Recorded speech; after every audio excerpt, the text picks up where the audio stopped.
की बात करें तो इधर रट्टा सिस्टम है, कंसेप्चुअल नहीं है इतनी। अगर वैसे जो दूसरे भी अगर बाहर की कंट्रीज है वो अपने जो पहले एजुकेशन का वो उसको सिस्टम को डेवलप करते हैं, उतने असातिज़ा किराम वो मतलब वो टैलेंटेड नहीं है, वो उसकी पढ़ाई पे वो ज़्यादा फोकस नहीं दे रहे और बच्चों पे ज़्यादा फोकस नहीं दे रहे। जो आपको सीखना होता है स्कूल बेसिस पर वो आप यूनिवर्सिटी लेवल पे सीख रहे हो, और जो आपको यूनिवर्सिटी लेवल पे सीखना है वो आप जो है आगे वाले फील्ड में सीख रहे हो। तो ये आप जो इससे आप अंदाज़ा लगा सकते हो कितना हमें बचपन से ही रट्टा लगाना सिखाया जाता है कि पेपरों में मार्क्स किस तरह लेते हैं। और वो सिर्फ 5वीं क्लास तक पढ़ा था, लेकिन वो पूरे बलूचिस्तान एजुकेशन सिस्टम को वो कर रहा था, लीड कर रहा था। तो फिर जब कोई बंदा खुद ही अनपढ़ हो तो फिर वो एजुकेशन सिस्टम को क्या लीड करेगा। हेलो व्यूअर्स, अस्सलाम वालेकुम पाकिस्तान, नमस्ते India. This is your host Amna Adil and you watching Perspective TV. और आज हम लोगों का जो टॉपिक है वो है एजुकेशन। तो एजुकेशन की अगर हम लोग बात करें तो किसी भी स्टेट की यंगस्टर्स के अंदर बेहतरीन एजुकेशन का होना उसकी ग्रोथ के लिए, उस स्टेट की डेवलपमेंट के लिए बहुत ज़्यादा ज़रूरी है। तो आज पाकिस्तानी स्टूडेंट से ये सवाल करेंगे कि उनके ख्याल में पाकिस्तान का एजुकेशन सिस्टम कैसा है, और साथ ही साथ बात करेंगे हमारे नेबर कंट्री इंडिया की, जिसने नए ट्रेंड सेट कर दिए हैं एजुकेशन की फील्ड के अंदर, और उन्होंने अपनी एजुकेशन को इतना बेहतरीन कर लिया है कि वो लोग जो है पूरी दुनिया पर इस वक्त राज करते नजर आते हैं। तो इन सब चीज़ों के बारे में हम अपने स्टूडेंट से ही पूछेंगे, अपने यंगस्टर से पूछेंगे, हमारी आवाम से पूछेंगे कि वो क्या सोचते हैं, क्या ख्याल करते हैं। हमारे साथ रहे और क्या है उनका पर्सपेक्टिव ये भी जानेंगे। उसी के साथ साथ अगर आप कुछ शेयर करना चाहते हैं, कुछ बताना चाहते हैं, अपना ओपिनियन, अपना पर्सपेक्टिव बताना चाहते हैं, कमेंट बॉक्स में ज़रूर बताए चलते हैं आवाम की तरफ को। वालेकुम सलाम। So good name Najibullah. Najib, आज हम आपके लिए एक सवाल लेकर आए हैं, और सवाल हमारा ये है कि हम लोग बात कर रहे हैं असल में पाकिस्तान की एजुकेशन सिस्टम के बारे में। तो अगर हम पाकिस्तान के एजुकेशन सिस्टम की बात करें तो आपके ख़्याल में कि पाकिस्तान का एजुकेशन सिस्टम ऐसा है कि हम लोग उससे बेहतरी की तरफ जा सके, या हम लोग जो है उससे एक्सेल कर सके और अपने लिए नए कॉरिडोर्स खोल सकें? पाकिस्तान की जो एजुकेशन सिस्टम है वो वर्स्ट है पूरी दुनिया में। हमें बचपन से ही रट्टा लगाना सिखाया जाता है कि पेपरों में मार्क्स किस तरह लेते हैं। और जिस बंदे ने कंसेप्चुअल पढ़ा होता है तो फिर वो पेपर में लेंथ नहीं दे पाता। हमारे बोर्ड के जो एग्ज़ाम होते हैं 9th 10th या फर्स्ट ईयर सेकेंड ईयर जितने में, जब वो लेंथ नहीं दे पाता, बच्चा बड़ा प्रोडक्टिव होता है, इंटेलिजेंट होता है, लेकिन वो सही स्कोर नहीं कर सकता एफएससी या उसमें। जब वो स्कोर नहीं करेगा तो उसको इस तरह बड़े इंस्टीट्यूशन में पढ़ने का मौका नहीं मिलेगा। जब मौका नहीं मिलेगा तो फिर वो टैलेंट ज़ाया हो जाएगा। तो फिर वो गली और रोडों पे पंक्चर लगाना या कोई छोटा मोटा इस तरह काम हो वो में अपना वो करेगा, क्योंकि कमाना भी तो होगा उसको। तो अगर इंडिया की देखी जाए तो इंडिया की मेडिकल इस टाइम टॉप पे जा रही है, और इसी तरह इंजीनियरिंग भी इंडिया की टॉप पे है। सिर्फ इंजीनियरिंग नहीं, अगर ऑनलाइन बिजनेस भी देखा जाए तो इंडिया की पाकिस्तान से यानी बहुत अच्छी है। आपके ख्याल में, अपनी इंडिया की बात की तो आपको क्या लगता है इंडिया ने एजुकेशन सिस्टम को किस तरह से इतना स्ट्रॉन्ग किया है कि दुनिया जो है वो इंडिया की तरफ रुख कर रही है एजुकेशन की सर्विसेज के लिए? आपको क्या लगता है कि उन लोगों ने किस तरह से इसको जो है अपने आप को इस तरह से इम्प्रूव किया? हमारे पाकिस्तान में एक ये भी कॉन्सेप्ट पाया जाता है कि जैसे ही बच्चा पैदा होता है तो उसका वालिद साहब कहते हैं कि मेरा बच्चा डॉक्टर ही बनेगा या इंजीनियर ही बनेगा। तो फिर जब बच्चा थोड़ा बड़ा होता है तो फिर उसमें वो पोटेंशियल नहीं होती है। शायद वो मेडिकल फील्ड में इतना अच्छा नहीं हो, लेकिन दूसरी फील्ड में वो बहुत अच्छा होता है। लेकिन उसके जो वालिद होते हैं उसको प्रेशराइज करते हैं आपको डॉक्टर ही बनना है। तो फिर ना वो उधर परफॉर्म कर पाता है, ना 3 होता है ना 13 होता है, बीच में वो रह जाता है। ओके। तो इसी वजह से हमारी जो एजुकेशन सिस्टम है वो वर्स है। अच्छा, यहाँ पर हम एक और ऐड करना चाहेंगे क्वेश्चन। इंडिया की एजुकेशन सिस्टम जो है ना वो बहुत ज़्यादा अप टू डेट है। वो लोग अपने बच्चों को भी कोडिंग पढ़ा रहे होते हैं, कंप्यूटर की जो है वो एजुकेशन दे रहे होते हैं। तो वो लोग जो है ग्राउंड लेवल से अपनी एजुकेशन को स्ट्रॉन्ग और अपग्रेड कर रहे हैं, दुनिया के मुताबिक, दुनिया की रेस के मुताबिक कर रहे हैं। लेकिन अगर हम इसी तरह से पाकिस्तान को देखें तो पाकिस्तान में एजुकेशन सिस्टम में कुछ भी अपग्रेड होता हमें नज़र नहीं आता। आपके ख्याल में क्यों? यही, जैसे पहले मैंने आपको बताया था कि पॉलिटिशियन अभी जब अभी पीटीआई की हुकूमत है, तो पीटीआई की हुकूमत में तो अपने एक वर्कर को एजुकेशन का जो हेड होता है, चीफ ऑफ एजुकेशन, उसको ही बनाएंगे, अगरचे उसने कोई 2-3 जमात क्यों ना पढ़ी हो। हमारे बलूचिस्तान का एक एजुकेशन मिनिस्टर था, उसका नाम शायद अभी मेरे जहन में नहीं आ रहा है, रिंद उसका नाम था। सिर्फ रिंद इसको कम याद आ रही। तो वालेकुम अस्सलाम। Good name. मोहम्मद इरशाद।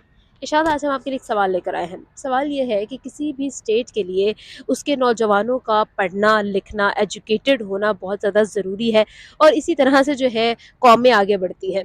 यहाँ पर अगर हम लोग पाकिस्तान की सिचुएशन की बात करें तो पाकिस्तान में एजुकेशन का हाल आप कैसे देखते हैं?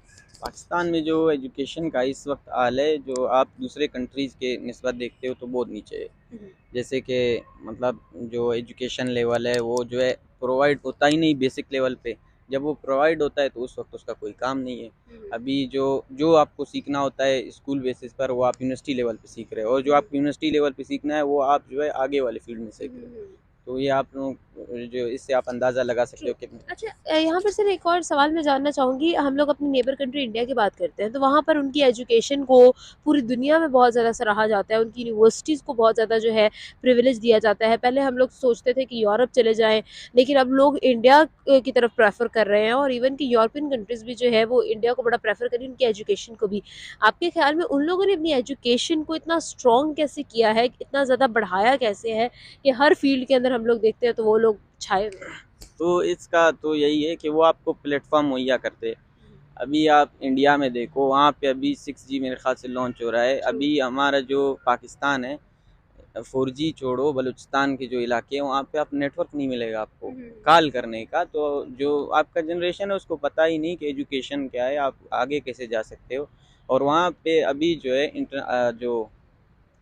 आप देखोगे कि इंडिया में 40% जो है ऑनलाइन जो है अपना बिज़नेस चला रहे हैं, और जो है उनसे अपना जो है मतलब ज़िंदगी बसर कर रहे हैं। और हमारे यहाँ हर कोई जो है छोटे मोटे और जो है कलर किन पोस्टों के पीछे पड़े हैं, क्योंकि इकनॉमी का मसला है, आपके जो है टैक्सेस का मसला है, बहुत सारे मसले हो रहे हैं।